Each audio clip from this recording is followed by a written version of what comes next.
Oke, selamat malam teman-teman. Kita mulai saja ya. Sekarang sudah pukul 7.07. Takut kemalaman nanti. Oke, saya coba share screen. Nah, di materi yang pertemuan kelima sama pertemuan keenam ini, kita akan bahas tentang visualisasi data. Nah, di visualisasi data ini, kita tuh pakainya library ini, Matplotlib. Nah, cara installnya sendiri untuk Matplotlib, kalau teman-teman pakainya yang online, pakai Google Colabs, biasanya sih tidak perlu install, tinggal import saja sudah bisa. Cuman kalau teman-teman pakai yang lokal di laptop teman-teman, teman-teman bisa install di terminal. Pertama buka terminal dulu, ya. Terminal teman-teman bisa pakai terminal dari Visual Studio Code atau terminal dari bawaan operating system teman-teman. Misalkan kalau di Windows ada namanya command prompt gitu. Nah ini. Nah di sini saya pakainya terminal eh, bawaan dari, bukan bawaan, terminal dari Visual Studio Code-nya. Teman-teman ketik ini pip install matplotlib. Nah ini untuk menginstal library matplotlib-nya.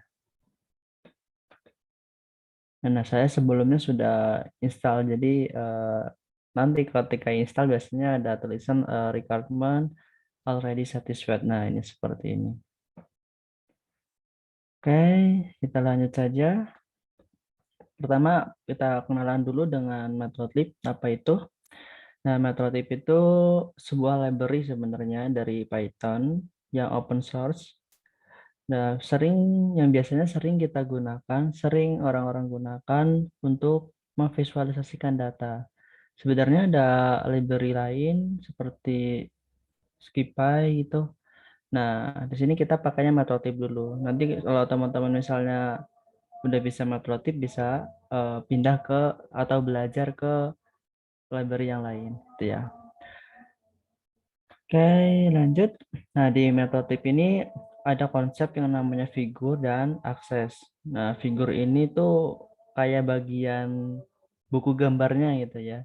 Nah, kalau akses itu ibaratnya ada buku gambar, itu figurnya. Nah, di Google Gambar itu ada kotak-kotak-kotak itu. Nah, kotak-kotak itu adalah aksisnya. Di kotak-kotak tersebut, eh, kita melakukan plottingnya. Kita melakukan visualisasi data, visualisasi datanya. Jadi kita gambarnya itu di bagian kotak tersebut, di bagian aksesnya. Kalau bagian figur itu untuk menampung akses-aksesnya. Kalau contoh di gambar ini, aksesnya itu cuma satu. Kalau misalkan aksesnya ada dua, itu ditampung dalam satu figur, gitu ya.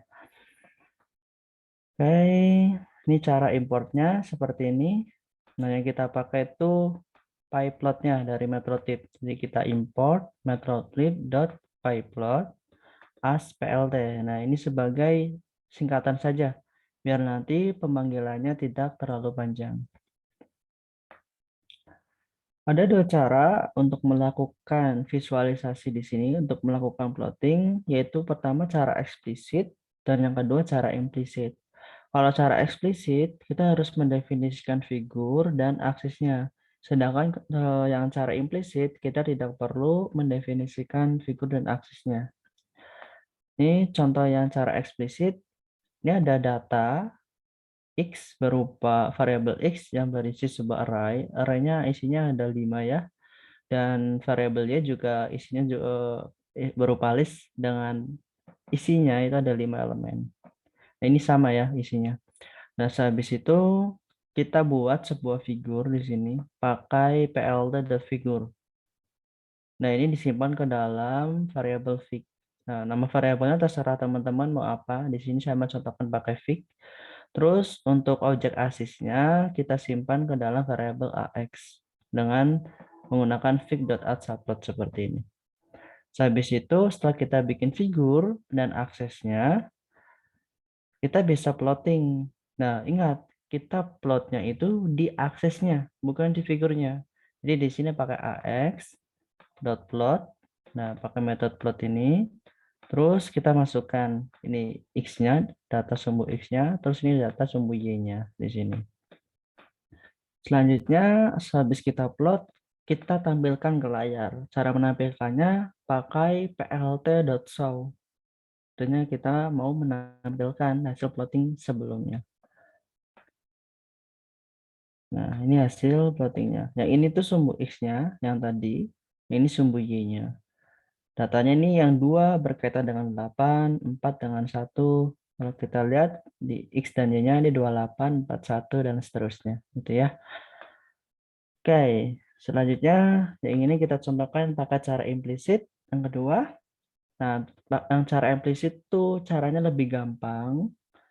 Pakai langsung plt.plot di sini. Kita tidak perlu membuat aksis dan figurnya. Langsung plt.plot, sumbu X-nya dan sumbu Y-nya. Jadi ini variabel X, variabel Y. Kita masukkan sebagai argumennya X, Y di sini. Nah, selanjutnya kita tampilkan hasil plotting sebelumnya. Oke, ini sama saja. Nah, terus kenapa kita harus pakai cara eksplisit itu? Kan cara implisit lebih gampang. Kelemahan dari cara implisit ini, kita tidak bisa membuat plotting yang rumit, visualisasi yang rumit gitu.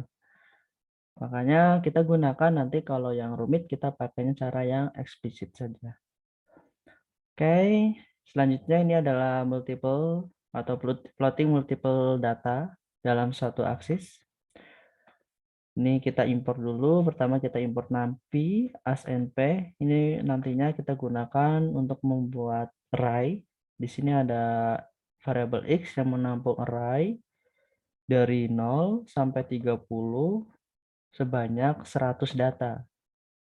Jadi range-nya itu dari 0 sampai 30. Jadi 0,30 bagi 100. Jadi dari 0, 0,3, terus 0,6, 0,9, dan seterusnya itu. Sebanyak 100 data.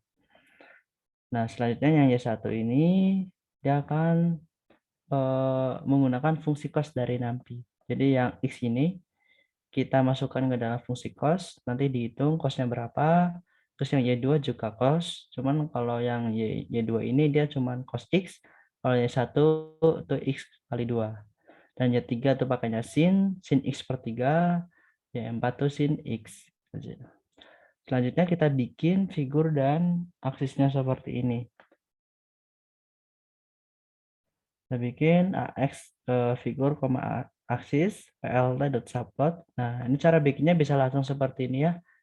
Fig, aksis, terus plt.subplot. Nah, di dalam ini ada argumen fixes sama dengan 10,6.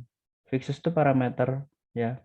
Jadi fixes itu untuk mengatur ukuran dari aksisnya, ukuran dari figurnya. Mau berapa kali berapa. Ini 10 kali 6, artinya ini lebarnya ini 10 di sini. Nah, tingginya ini 6 gitu ya. Nah, terus kita plot satu-satu. Kita plot di bagian aksisnya ya. Jadi AX.plot ini sumbu X-nya ya. Terus sumbu Y-nya. Terus warnanya mau apa? Di sini color sama dengan red artinya warnanya merah. Dan seterusnya sampai Y4 ini. Habis itu kita tampilkan ke layar. Nah, tampilannya seperti ini hasil plottingnya. Oke, selanjutnya kita juga bisa mengatur style dari Matplotlib. Ada beberapa style yang disediakan oleh Matplotlib. Kita bisa melihat apa saja style yang tersedia menggunakan atribut ini plt.style.available. Nanti muncul list dari style-style yang bisa digunakan teman-teman di sini ya. Nah, di sini saya contohkan cara penggunaan pakai style yang ini, W color blend 10 ya. Cara penggunaannya tinggal plt.style.use. Terus nama stylenya apa? Habis itu ini datanya sama saja seperti sebelumnya. Oke. Nah, ini tampilannya seperti ini, agak beda. Selanjutnya, yang ini dia pakai style ggplot. Oke, tampilannya seperti ini. Nanti teman-teman bisa coba-coba kalau pengen tahu bedanya apa stylenya gitu. Oke, selanjutnya setelah kita plotting, kita kalau mau menyimpan gambarnya gimana?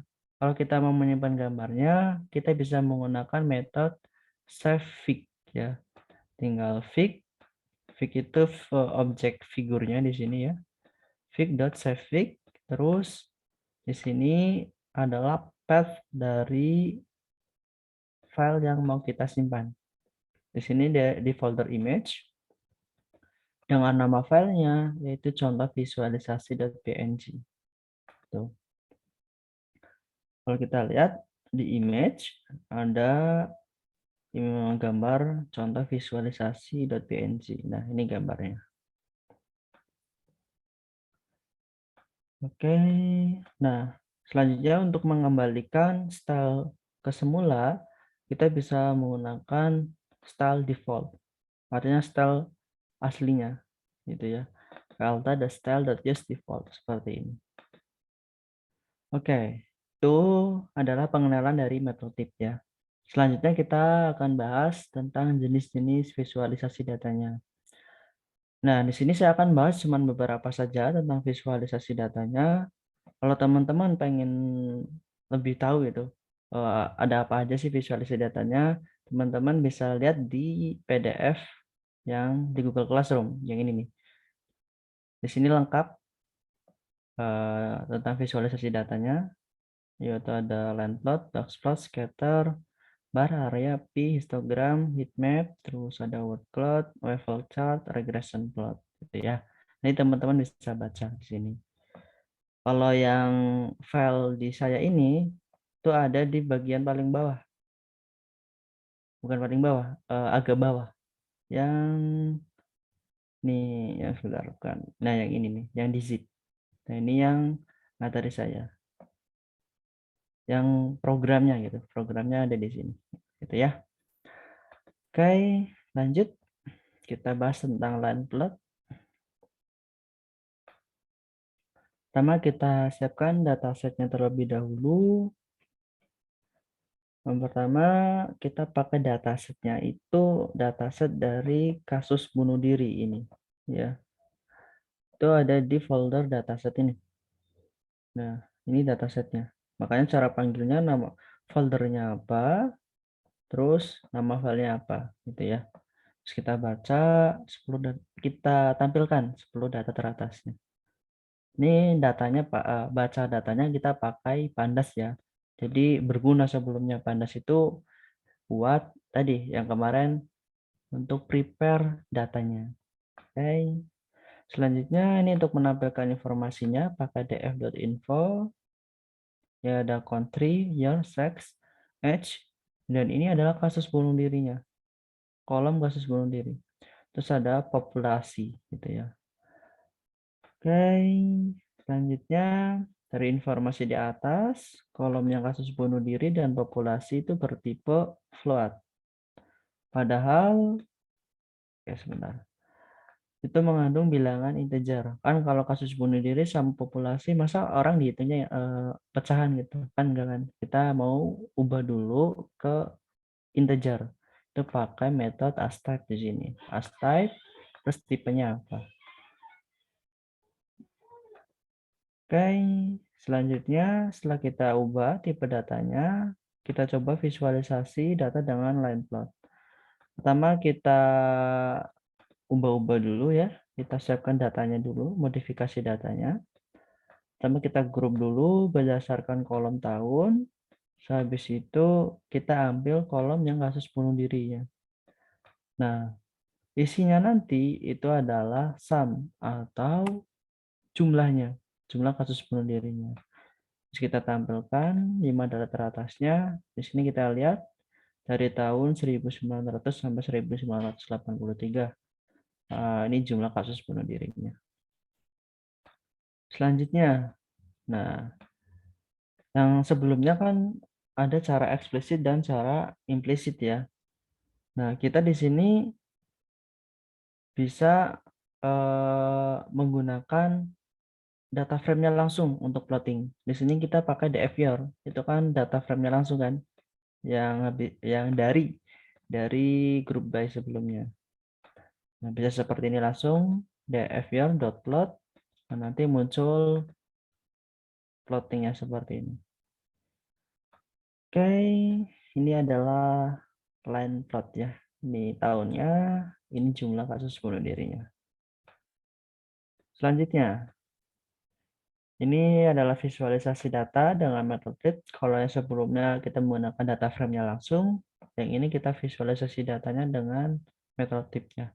Itu plt.plot, terus sumbu y-nya, sumbu x-nya, itu dfyear.index, karena kita mau ambil tahunnya itu sebagai sumbu x-nya di sini.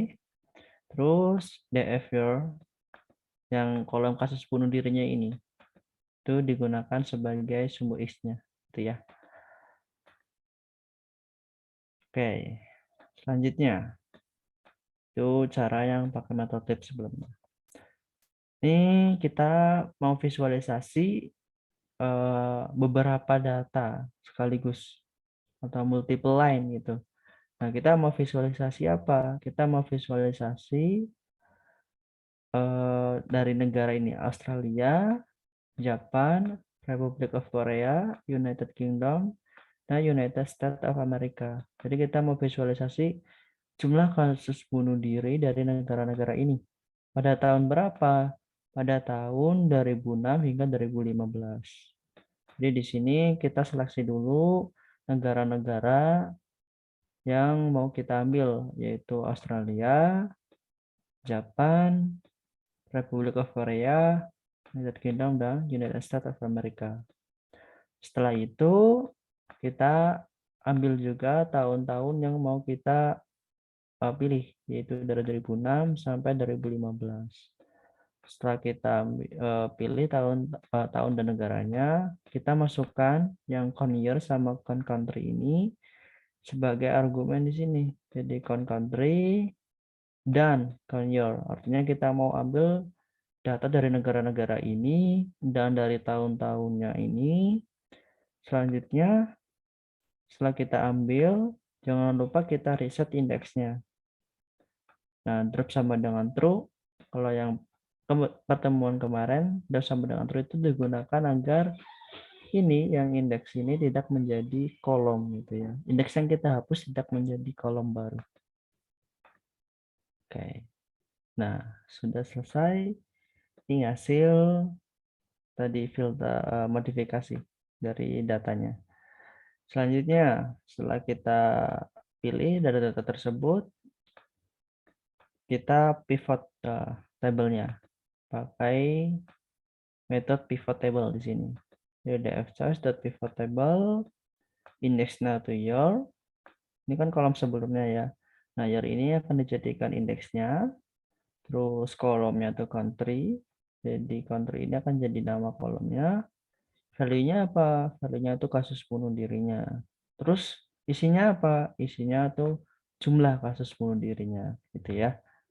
Nah, nanti kalau kita pivot, hasilnya seperti ini. Jadi year jadi indeksnya, country ini dia jadi kolomnya seperti ini. Nah, ini adalah jumlah kasus bunuh dirinya, gitu ya. Oke, selanjutnya kita plot. Nah, kita bisa plotting langsung pakai data frame-nya. Nah, ini pivot choice.plot. Terus jenisnya apa? Jenisnya line. Artinya kita mau plot pakai itu line plot. Nah, ini hasil plotting datanya. Selanjutnya, ini pengaturan dasar di untuk figur sebenarnya, untuk figur dan aksisnya. Ini kan dia terlalu kecil. Kita bisa ukur ukuran figurnya. Misalkan di sini jenisnya line, ukurannya 16,8, artinya lebarnya 16, tingginya 8. Di sini stylenya juga pakai ggplot ya. Oke, selanjutnya kita bisa menambahkan judul atau title di atas ini pakai plt.title ya. Di sini dia namanya apa? Nah, ini ada slash n itu buat enter di sini ya, biar nggak terlalu mepet dengan gambarnya. Terus ukuran hurufnya berapa? Itu 25. Oke, selanjutnya kita bisa mengatur eh, label dari sumbu X dan sumbu Y-nya. Kita pakai X label dan Y label. Ini contohnya pelted Y label, number of size sheet-nya, terus pelted X label, itu year-nya atau tahunnya. Jadi di sini nanti ada year dan di sini ada kasus bunuh dirinya. Jumlah kasus bunuh dirinya. Gitu ya. Oke. Selanjutnya kita bisa mengatur X-Tix dan Y-Tix. Kalau sebelumnya kan ada X-Label sama Y-Label. Kalau X-Tix dan Y-Tix itu ininya tuh. Yang 2006, 2008, 2010, 10.000, 20.000, 30.000. Itu X-Tix, ini X-Tix-nya, ini Y-Tix-nya. Kalau yang year ini dia X-Label. Kalau yang ini Y-Label. Gitu ya. Nah, di sini kita atur X-Tix-nya ukurannya 16 dan Y-Tix-nya ukurannya 16. Nanti ya, jadi agak besar angkanya. Nah, seperti ini ya. Oke, selanjutnya kita juga bisa menambahkan legend. Apa itu legend? Seperti di peta, legend itu legenda atau keterangan itu. Nah, kita bisa menambahkannya pakai plt.legend. Nah, ini ada parameter prop diisi dengan size sama dengan 14. Artinya nanti ukuran legendnya itu 14. 14 kali 14. Oke. Nah, ini bukan 14 kali 14, ini 14 gitu lah ukurannya. Jadi semakin besar angkanya ya semakin gede ukuran engine-nya gitu ya. Oke, selanjutnya kita juga bisa mengatur warna dari line-nya di sini. Pas kita plot ya, di sini plt.plot. Terus ini df index, sumbu x-nya, ini sumbu y-nya. Nah, kita bisa tambahkan parameter color. Diisi dengan warna yang mau kita pilih. Di sini kita pilih warnanya tuh orange. Jadi nanti warnanya akan orange line colornya. Oke, selanjutnya ada line style. Nah, untuk line style ini ada yang dash, ada dot, terus lupa ada apa lagi. Jadi teman-teman bisa cari itu line style method clip itu banyak. Ya, bukan banyak sih, sebenarnya ada beberapa, ada 5 atau 6 itu. Di sini contohnya kita pakainya dash, line style sama dengan dash. Nanti gambarnya itu ya putus-putus, garis putus-putus seperti ini. Gitu ya. Oke, selanjutnya ada line width. Nah, line width ini dia buat ketebalannya. Nah, di sini pakai parameter line width. Pas kita plot plot. Nah, di sini kita tambahkan parameter line width sama dengan 5. Artinya tebalnya tuh 5. Bisa juga pakai LW ya, lebih singkat gitu. Tapi untuk lebih jelasnya bisa pakai line width. Oke, selanjutnya. Nah, ini ada marker. Marker itu buat penanda. Ya, ini yang bulat-bulat ini itu namanya marker ya. Nah, bisa kita tambahkan pas kita upload, tambahkan parameter marker diisi dengan markernya apa. Di sini markernya O, berarti nanti bulat-bulat seperti ini. Nah, itu ya. Oke. Itu tentang styling tadi, pengaturan aksis sama figurnya. Selanjutnya kita lanjut ke bagian box plot. Oke, box plot itu apa? Box plot itu gambarnya seperti ini nih, ya. Nah, box plot itu biasanya kita gunakan untuk mencari eh, nilai itu, pencilan, ya. Juga untuk melihat deskripsi singkat dari datanya gimana.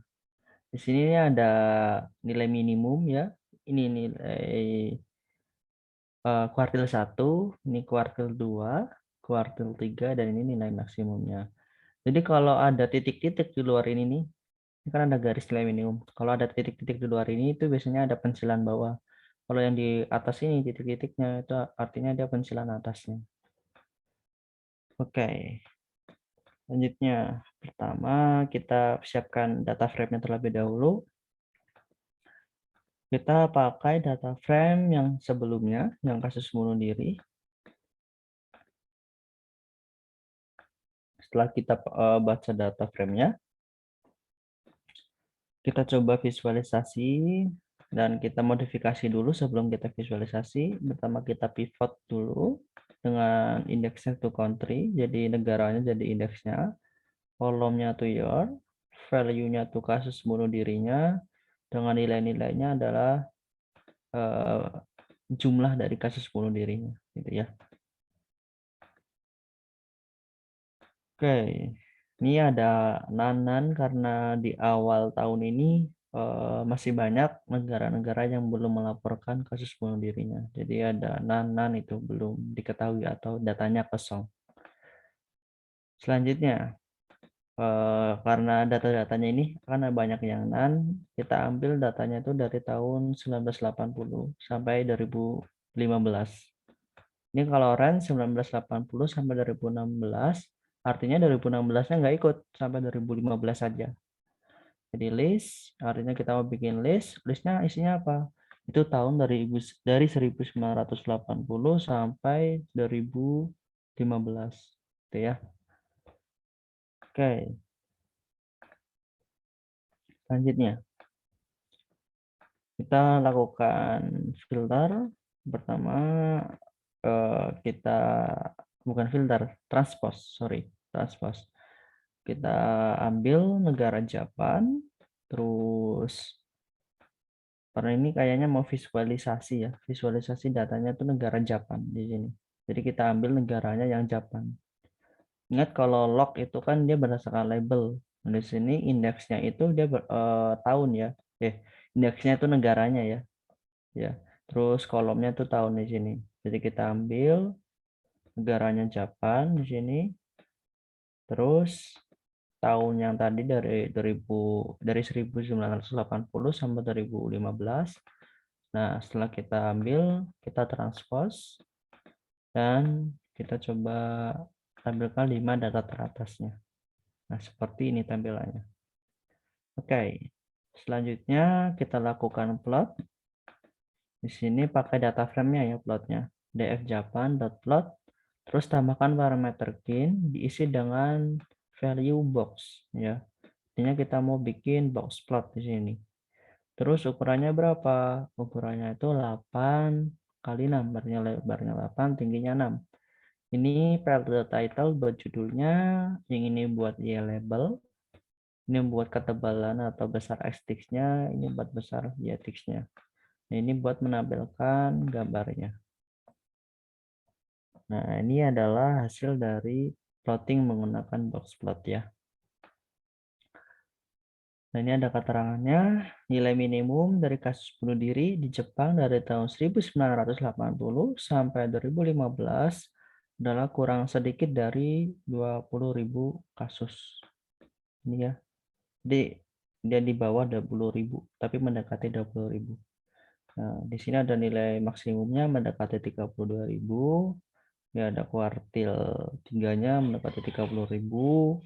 Terus ini kuartil 2 atau ya mediannya. Ini kuartil 1-nya. Gitu ya. Oke. Selanjutnya kita coba bandingkan dengan deskripsi datanya. Di sini nilai rata-ratanya itu 25.469. Kalau kita lihat di sini ya mendekati ya di sini. Dan ini simpangan bakunya, ini nilai minimumnya. Nah, nilai minimumnya tuh 19.780, mendekati 20.000 gitu ya. Ini ada mediannya 24.605. Oke, selanjutnya multiple box plot. Kita juga dapat membuat beberapa box plot dalam satu akses. Misalnya kita akan mengamati beberapa negara sekaligus, yaitu Jepang, Korea, dan Amerika. Jadi kita di sini ambil negaranya itu Jepang, Republic of Korea, dan United States of America. Nah, tahunnya masih menggunakan tahun yang 1980 sampai 2015. Selanjutnya kita transpose hasilnya. Nah, kita tampilkan 10 data teratasnya. Nah, Oke, selanjutnya kita mulai plotting. Nah, kita langsung plot. Ini kelebihan kalau pakai data frame langsung. Kita bisa pakai data frame-nya df.jka.plot. Nggak perlu satu-satu datanya kita plot. Kita langsung 3 datanya sekaligus kita plot. Jenisnya box, ukurannya 12 kali 7. Nah, ini adalah tampilannya seperti ini. Nah, kalau kita lihat di United States of America, dia ada bulat-bulat kayak gini. Nah, ini pencilannya. Artinya di data United States of America itu ada pencilannya gitu ya. Oke, selanjutnya kita coba tampilkan statistik datanya. Nah, ini bisa kita bandingkan dengan hasil plottingnya. Oke, selanjutnya horizontal box plot. Yang tadi kan dia vertikal, selanjutnya horizontal. Untuk membuat horizontal, kita bisa menambahkan parameter vert, terus diisi dengan false. Defaultnya tuh true, jadi vertikalnya sama dengan true. Kalau kita mau set dia jadi horizontal, ya kita isi dengan false gitu ya. Oke, ini gambarnya seperti ini, jadi horizontal. Selanjutnya, nah ini kan dia langsung plotting dalam satu aksis ya. Nah, kita bisa membuat beberapa aksis untuk membandingkan datanya berdasarkan visualisasi. Misalkan yang pertama kita pakai line plot, yang kedua kita pakai box plot. Itu bisa. Ini contohnya yang pertama pakai box plot, yang kedua pakai line plot. Nah, caranya gimana? Caranya tuh pakai subplot, add subplot seperti ini. Jadi pertama kita bikin figur, file.figur. Nah, ini keuntungan cara eksplisit ya. Kita bisa membuat tampilan yang rumit. Pertama kita bikin figurnya, setelah kita bikin figur, kita ini definisikan aksis-aksisnya. Pertama, aksis 0, itu kita isi dengan fig.addSubplot, isinya tuh 1, 2, 1. Nah, ini 1, 2, itu artinya dia satu baris, 2 kolom. Ya, yang ini 1, 2, satu baris, 2 kolom. Dan aksis 0 ini dia akan diletakkan di mana? Diletakkan pada aksis yang pertama. Yang selanjutnya, ya di sini 1, 2, terus ada 2. Artinya apa? Aksis 1 ini dia akan diletakkan di aksis yang kedua. Yang ini. Jadi ini aksis 0, ini aksis satunya, gitu ya. Oke, selanjutnya kita plotting. Plottingnya tuh di bagian aksisnya ya. Jadi kita plot di sini df jka.plot, jenisnya box. Yang pertama tuh box plot, warnanya biru. Jadi nanti box plotnya warnanya biru, dia horizontal, ukurannya 20 kali 7. Terus dia diletakkan di mana? Diletakkan di aksis 0. Artinya nanti dia ada di sini. Kalau aksis 1 nanti di sini, gitu ya. Selanjutnya yang kedua, ini line plotnya. Line plotnya juga sama, dfjk.plot, cuman jenisnya line, ukurannya 20,7 dan diletakkan di mana? Diletakkan di aksis 1. Nah, di sini ada set title buat judulnya, set x label buat label sumbu x-nya, ini buat label sumbu y-nya, gitu ya. Oke, ini adalah tampilannya. Oke, itu tentang box plot ya. Selanjutnya, tentang bar plot. Nah, bar plot itu merupakan jenis plot yang digunakan untuk merepresentasikan data dalam bentuk bar, di mana bar menunjukkan ukuran sebuah variabel. Atau misalkan kalau data mahasiswa mungkin dia banyaknya mahasiswa gitu, atau nilai mahasiswa. Oke, pertama kita siapkan datasetnya terlebih dahulu. Datasetnya tuh kita pakai automobil. Ini automobil dan data. Cuman dia nggak ada headernya di sini ya, nggak ada headernya. Jadi kita bikin headernya, definisikan sendiri di sini. Kita list dulu. Setelah kita bikin, kita masukkan ke dalam kolom names ya. Nah, kolom names ini kita jadikan sebagai argumen di sini. Di names sama dengan kolom names. Nanti nama-nama kolomnya akan terurut berdasarkan ini. Ya, oke. Ini datanya panjang banget, datanya di sini sampai kolom price.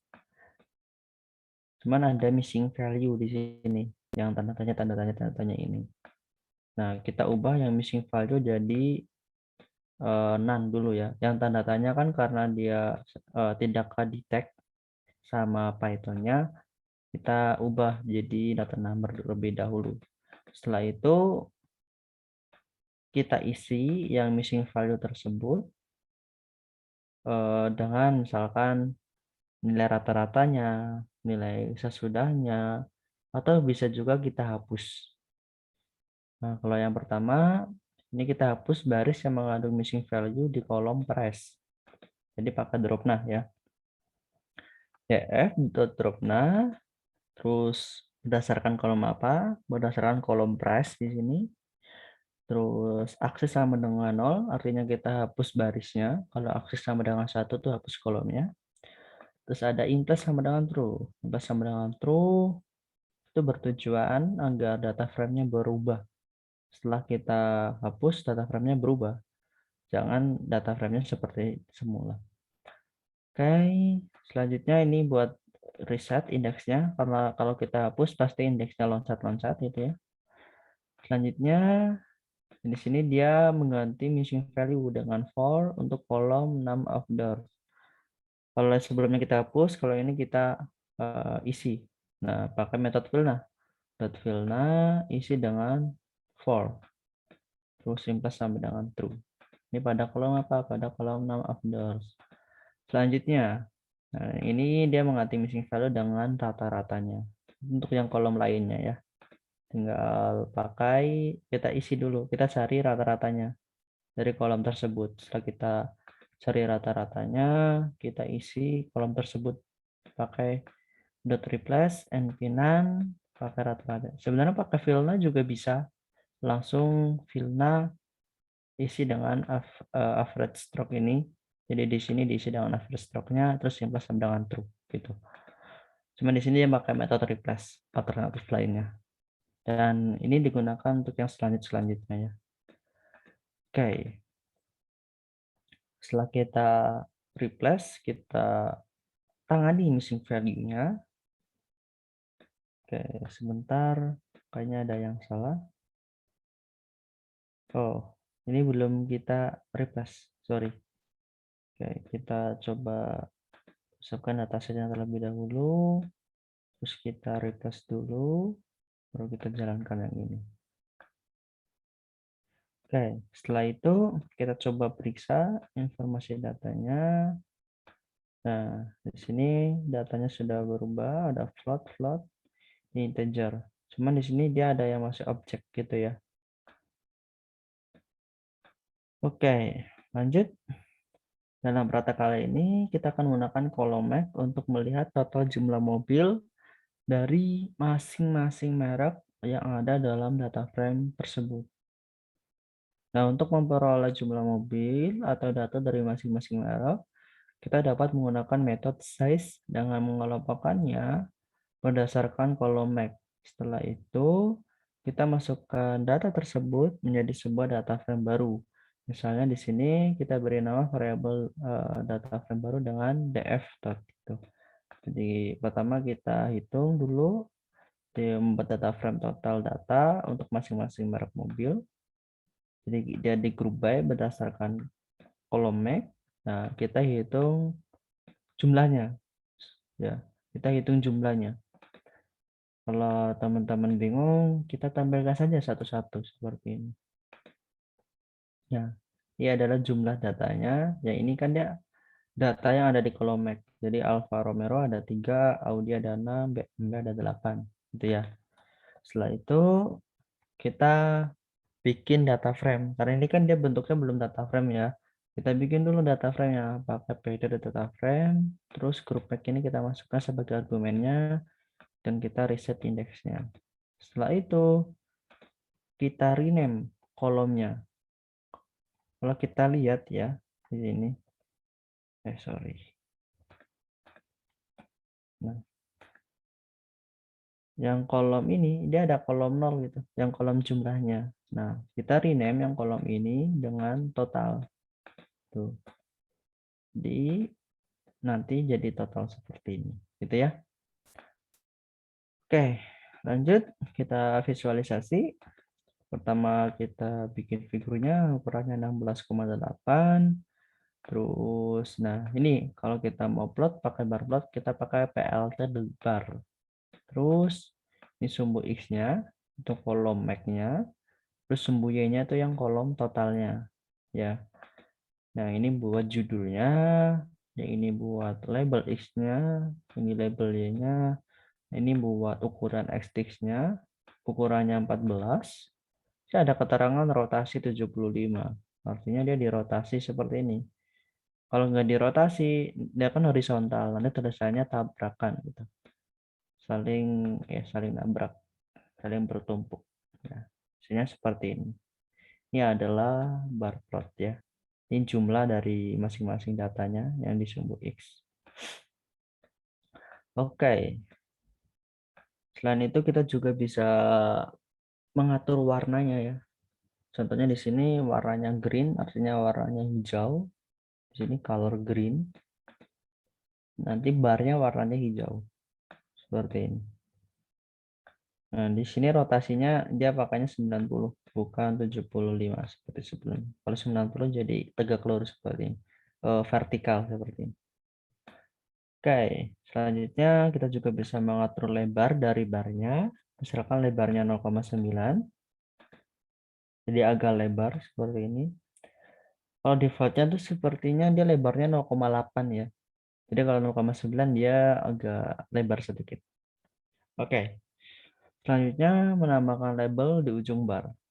Nah, kalau yang menambahkan label di ujung bar ini, nanti teman-teman bisa baca di bukunya ya. Soalnya kalau kita bahas, nanti akan menghabiskan waktu penjelasan berikutnya. Karena ini perlu pemahaman itu ya. Dan di buku juga lebih jelas sebenarnya. Ini cuman dia menambahkan style seperti ini, dia menambahkan angka di ujung barnya. Oke, selanjutnya ada horizontal bar chart. Nah, untuk horizontal bar chart tuh barnya itu ke apa ya, bentuknya horizontal. Kalau yang vertikal dia vertikal, nah ini ya horizontal. Nah, untuk membuat horizontal bar chart kita bisa pakai ini bar H ya. Kalau sebelumnya kan dia pakai plt.bar kalau yang vertikal. Kalau yang horizontal pakainya bar H. Ya, pakai fungsi bar H. Jadi plt.barh ini sumbu x-nya, ini sumbu y-nya, terus warnanya adalah steel blue. Nah, ini datanya, visualisasinya seperti ini, di horizontal. Nah, ini sama juga, ini nanti teman-teman bisa baca, ini dia menambahkan label di ujung barnya. Selanjutnya, ada grup bar chart. Kita juga dapat membuat grup bar chart, artinya dia chartnya barnya itu ada, misalkan ada dua itu yang mendefinisikan dua data. Jadi ada dua bar yang mendefinisikan dua data. Contohnya seperti mana? Nah, seperti ini. Ini data satu, ini data duanya. Gitu ya. Oke. Pertama yang kita mau visualisasikan itu apa dulu? Yang di sini kita mau mengelompokkan data itu berdasarkan body style ya dan full type-nya dan mengkalkulasi jumlahnya menggunakan size. Setelah itu kita buat data frame dari pengelompokan tersebut. Jadi sebenarnya kita mau menampilkan jumlah data untuk masing-masing body style yang dikelompokkan juga berdasarkan full type-nya. Oke. Selanjutnya, setelah itu kita bikin data frame-nya yang ini. Setelah kita group by, kita bikin data frame-nya yang ini. Terus kita jangan lupa rename-nya. Yang ini kan dia jumlahnya ada kolom nolnya kan ya. Kita rename jadi total, terus kita tampilkan data frame-nya. Nah, ini data frame-nya. Setelah itu, di sini kita perlu membuat list yang berisi nilai unik dari kolom body style yang akan digunakan sebagai X-text label. Ya, X-text labelnya. Jadi kita list yang body style-nya, yang nilai-nilai unik pada body style-nya. Setelah itu, setelah kita bikin listnya, kita juga list, bukan list ya, filter data frame yang dia pakai bahan bakarnya itu gas di sini. Jadi df body, terus di sini kita filter df body dan full type-nya gas.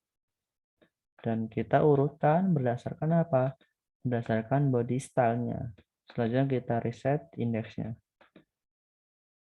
Nah, ini hasil tadi filternya. Dan ini gas gitu ya. Selanjutnya juga kita lakukan yang sama untuk yang diesel yang ini. Sebenarnya kan gas, selanjutnya kita diesel. Jadi seperti ini df body, full type sama-sama dengan diesel. Cuman kalau kita lihat yang diesel itu dia kurang satu ya. Kalau yang body style kan dia ada 5 gitu ya. Nah, kalau yang diesel dia cuma ada 4 gitu. 4 baris. Nah, karena itu kita tambahkan kolom yang tidak baris yang tidak ada, yaitu body style convertible yang tidak ada. Kita tambahkan di sini yang convertible. Kita bikin data frame terlebih dahulu. Body style ini convertible body stylenya, terus untuk full type-nya dia diesel, totalnya 0. Setelah kita bikin data frame-nya ini, kita concat dengan data frame yang ini ya, di pd.concat diesel, new data. Habis itu kita sort berdasarkan body style-nya itu ya. Oke, ini sudah ditambahkan, ini ada convertible. Selanjutnya kita mulai plotting. Nah, untuk membuat group bar chart, kita mendefinisikan dua bar plot dalam satu akses yang kita simpan dalam variabel. Misalnya D1 dan D2. Itu juga perlu mendefinisikan panjang dari sumbu X. Dalam hal ini, ada beberapa label pada sumbu X yang kita simpan pada variabel X. Ya, selanjutnya kita juga harus mendefinisikan lebarnya. Jadi pertama kita bikin dulu di sini np.arrange learn body. Jadi kita tampilkan dulu satu-satu biar nggak bingung isinya apa. Oke, X. Nah, X itu di array ya, 0, 1, 2, 3, 4. Gitu. Selanjutnya, ini buat body lebar dari barnya ya sebenarnya. Nah, ini buat labelnya. Label X-nya nanti. Nah, selanjutnya yang ini dia bikin figur dan aksisnya. Dan ini di satu itu dia plotting ya. Jadi plotting x.bar x dikurangi, sebentar biar nggak bingung lihat gambarnya, soalnya nanti dijelasinnya susah kalau nggak ada gambarnya.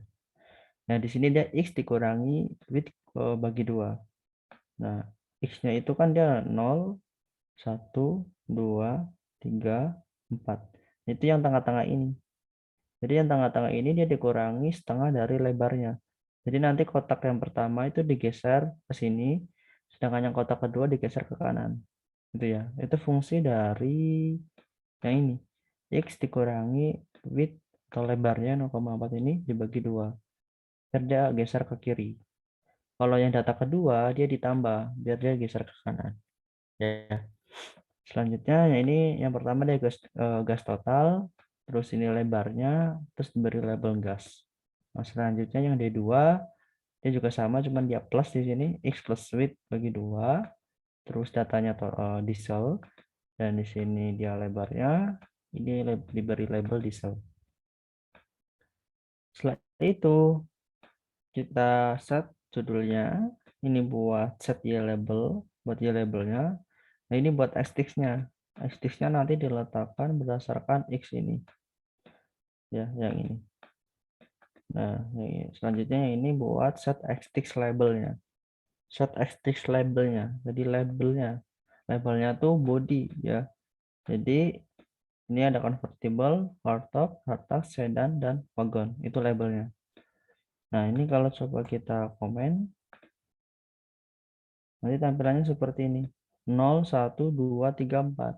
Makanya kita set xtext labelnya. Selanjutnya yang ini dia buat menambahkan legenda yang ini gitu ya. Oke, selanjutnya ini sama seperti sebelumnya, dia menambahkan ini label di ujung barnya. Oke, selanjutnya dia ada stack bar chart. Kalau stack itu artinya dia bertumpuk. Kalau sebelumnya kan dia berdampingan. Kalau stack itu dia bertumpuk. Nah, cara bikinnya beda sedikit ya. Bedanya di sini ada parameter bottom isi dengan gas total. Artinya apa? Artinya ini yang D2 ini ya, dia akan di atas data gas total. Akan di atas bar gas totalnya. Kalau yang gas total kan nggak ada nih, nggak ada parameter bottom. Artinya dia akan di paling bawah. Dia akan berada di paling bawah. Kalau yang D2 ini, yang diesel, dia akan di atas gas totalnya. Nah, kalau kita lihat datanya, nah ini dia bertumpuk. Nah, yang biru ini dia diesel, nah yang merah ini dia gas, gitu ya. Oke, selanjutnya kita bahas tentang area plot. Oke, sebentar. Apa itu area plot? Area plot tuh bentuknya seperti ini. Ini area plot ya. Dia bertumpuk seperti ini, stack seperti ini. Ini ya dia defaultnya tuh stack, jadi datanya bertumpuk. Ini yang warna biru kan Cina. Dan ini yang India. India tuh di atasnya Cina. Terus ini yang oranye United States di atasnya India. Jadi dia kayak ditambah. Jadi yang pertama Cina, ditambah India, terus ditambah United States, ditambah Indonesia, ditambah Pakistan. Nah, di sini itu dia pakainya sebentar. Data frame yang world population. Jadi populasi dunia. Nah, terus kita lakukan pivot. Yang pertama country name atau yang kolom ini dia akan dijadikan indeksnya. Terus yang your ini dia akan dijadikan kolom-kolomnya. Terus value-nya apa? Value-nya itu adalah rata-rata penduduknya, yaitu value ini. Coba kita tampilkan. Oke, selanjutnya dalam praktek kali ini kita akan memvisualisasikan data 5 negara, yaitu China, India, United States, Indonesia, dan Pakistan. Sebenarnya saya memilih negara ini karena negara ini dia yang memiliki 5 populasi terbesar gitu ya. Setelah kita seleksi negara-negara ini, kita simpan ke dalam F5 country dan kita lakukan transpose. Di sini pakai metode transpose. Jadinya yang tadinya indeksnya jadi kolom, kolomnya jadi indeks. Setelah itu kita lakukan visualisasi data dengan area plot. Kita dapat membuat area plot dengan stack plot. Untuk argumennya, kita harus memasukkan indeks dan kolom serta parameter label untuk membuat legend. Di sini kan kita bikin figurnya yang ini yang pertama. Nah, di sini yang buat plotting pakai stack, membuat plotting area plotnya. Kita pakai fungsi stack plot. Terus yang pertama itu adalah label sumbu X-nya yang ini tahunnya. Terus parameter selanjutnya kita masukkan sebuah list. Terus negara-negaranya. Jadi yang pertama tuh Cina, yang kedua India, yang ketiga United States, yang keempat Indonesia, dan yang kelima adalah Pakistan. Setelah itu kita beri label. Ini yang argumen ketiganya.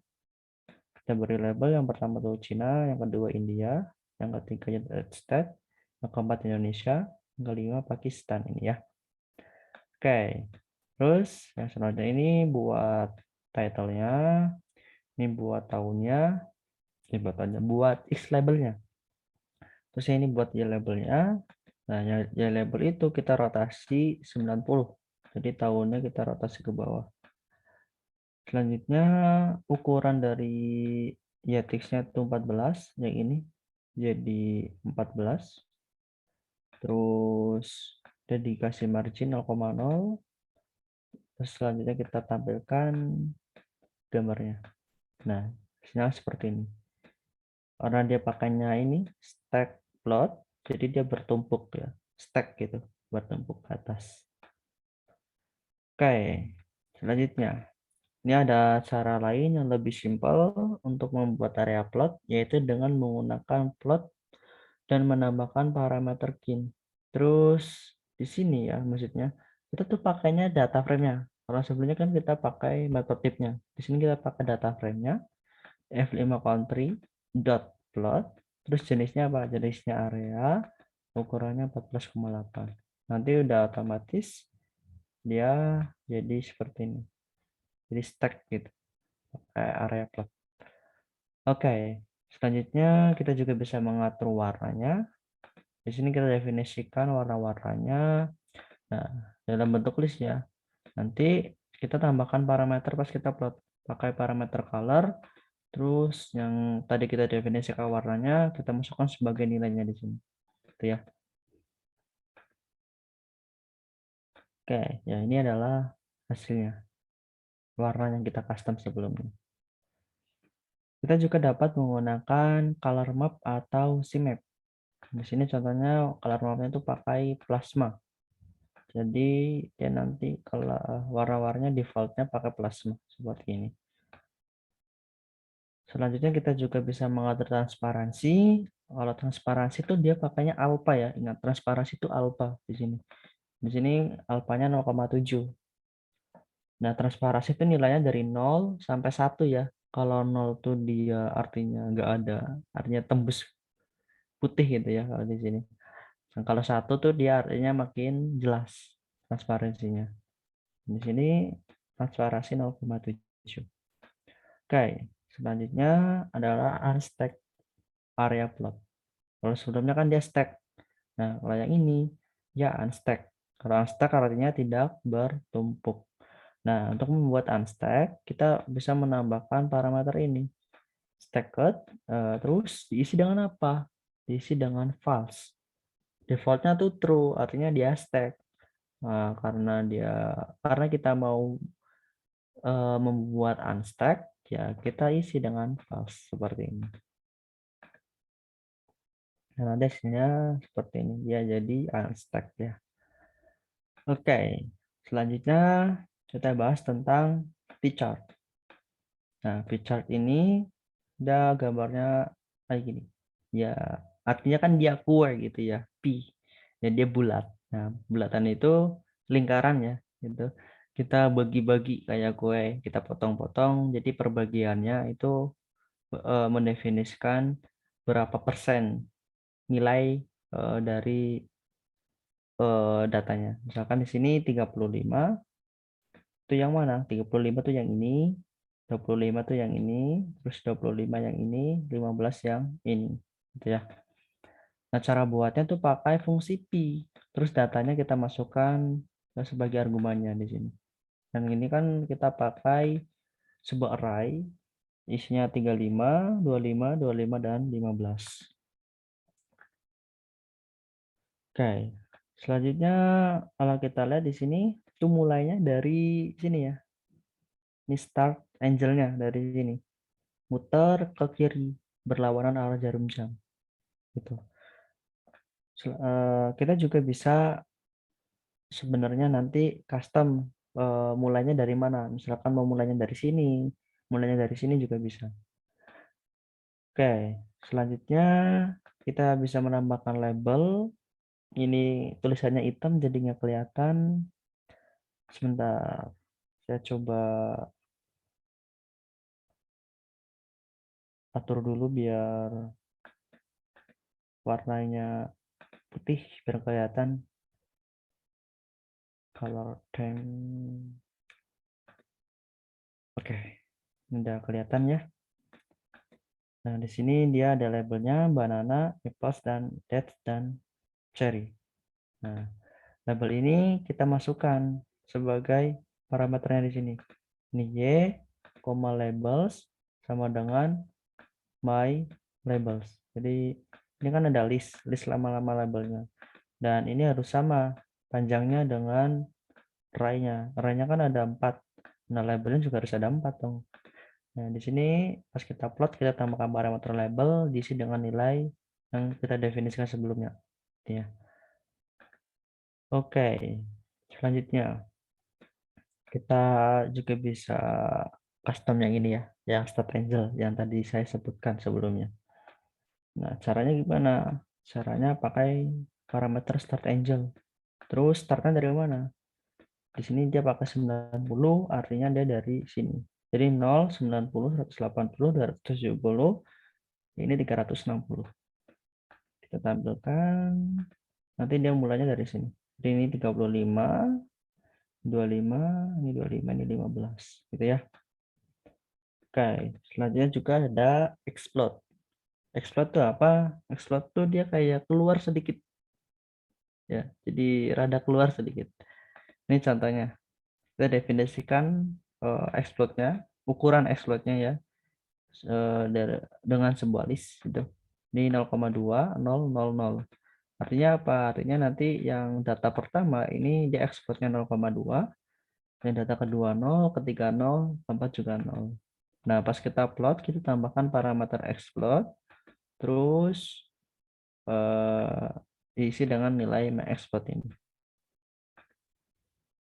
Kalau kita lihat, dia agak keluar sedikit gitu ya. Oke. Selanjutnya kita juga bisa menambahkan bayangan atau shadow pakai parameter shadow sama dengan true gitu ya. Nah, ini jadi agak garis hitam abu-abu di sini. Sedikit itu ya. Kayak bayangannya sedikit. Selanjutnya kita juga bisa custom warnanya. Misalkan di sini warnanya mau black, hot pink. Nah, yang B ini dia artinya blue. Nah, selanjutnya ini ada warna tapi warnanya pakai namanya apa sih ya? Hexadesimal atau apa namanya? Ya kayaknya hexadesimal. Jadi nanti teman-teman bisa pakai warna ini ya. Nah, keuntungannya apa kalau pakai warna ini? Keuntungannya itu warnanya lebih bervariatif. Nah, contohnya kalau misalkan teman-teman mau cari warna nah, hexadecimal color generator.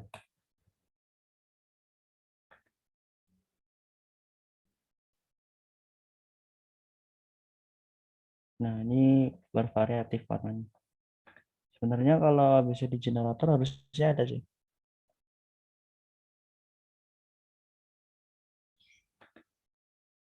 Nanti teman-teman bisa cari deh ya yang hexa generator ini. Nanti bisa dipakai jadi warnanya lebih variatif. Kalau yang kayak gini kan warnanya cuma kayak black, terus misalkan kalau warnanya hijau, green gitu ya. Oke, setelah kita definisikan warnanya, kita masukkan di argumen color.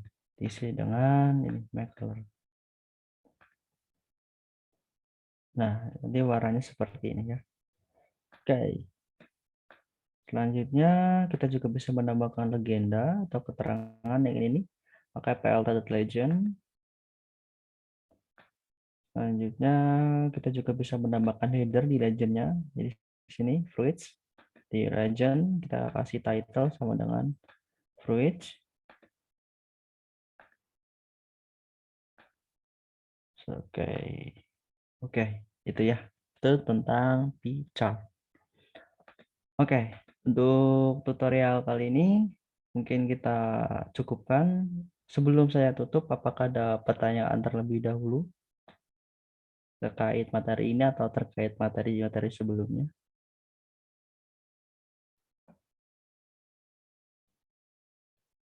Oke, kalau sekiranya belum ada pertanyaan, mungkin bisa dicukupkan. Kalau nanti teman-teman ada pertanyaan bisa chat lewat Telegram ke saya langsung itu ya. Jadi kalau saya sempat balas, saya coba balas gitu ya. Oke, untuk pertemuan kali ini saya cukupkan. Terima kasih teman-teman. Selamat istirahat. Selamat malam. Assalamualaikum warahmatullahi wabarakatuh.